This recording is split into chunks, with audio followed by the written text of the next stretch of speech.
And we are digging deeper into the legacy of former Senator Orrin Hatch tonight with local historian and personal friend of Hatch, Ron Fox. Ron, thanks so much for making time for us tonight. Appreciate it.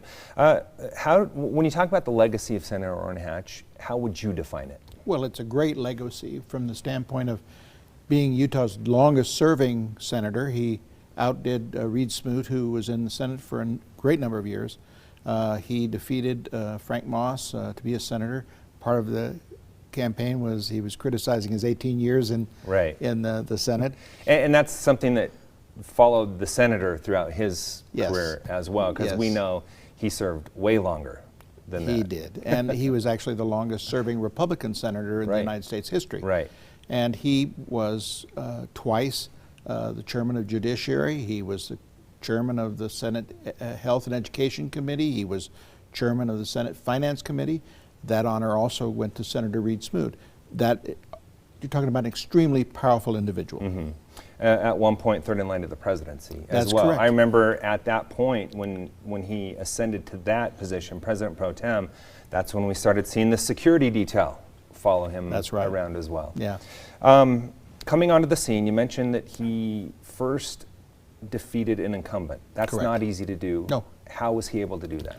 Well, it's 1976.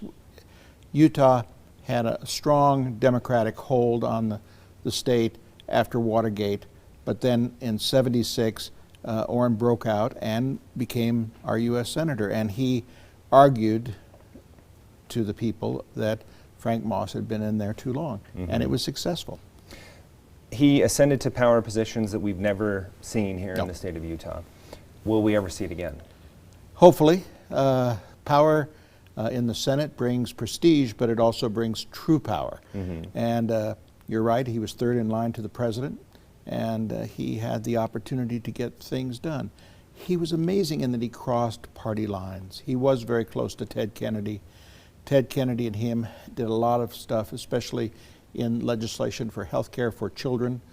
But he did a lot of things for the common person. I remember, in fact, your station covered it quite a bit, was when he helped a young man who was captured and placed in Venezuela. Josh Holt. Josh Holt, and got him released. And that was a big deal. On a personal angle, how was he as a politician? I know he was never afraid to speak his mind. No. I remember one time I was in Washington, D.C., and this was at the time Justice Kavanaugh was being confirmed. And Senator Hatch said something to me, and I thought to myself, did he really just say that? And his comms team came over and says, you shouldn't say it that way. And he says, I don't care. This is how I see it, and that's how I'm going to say it. He was quite direct.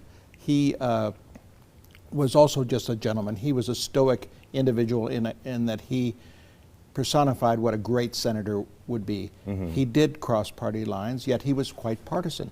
He aligned himself with President Bush.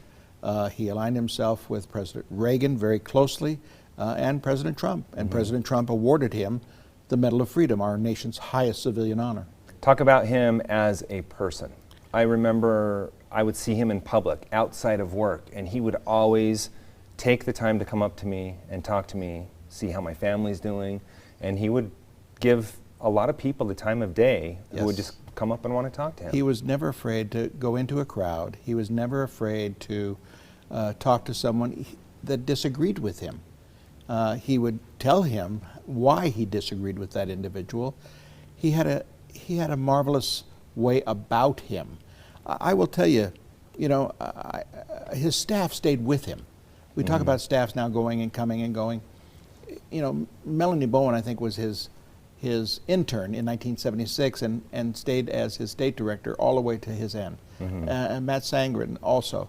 Great people had stayed with him and worked with him for many, many years. What will you miss most about your friend?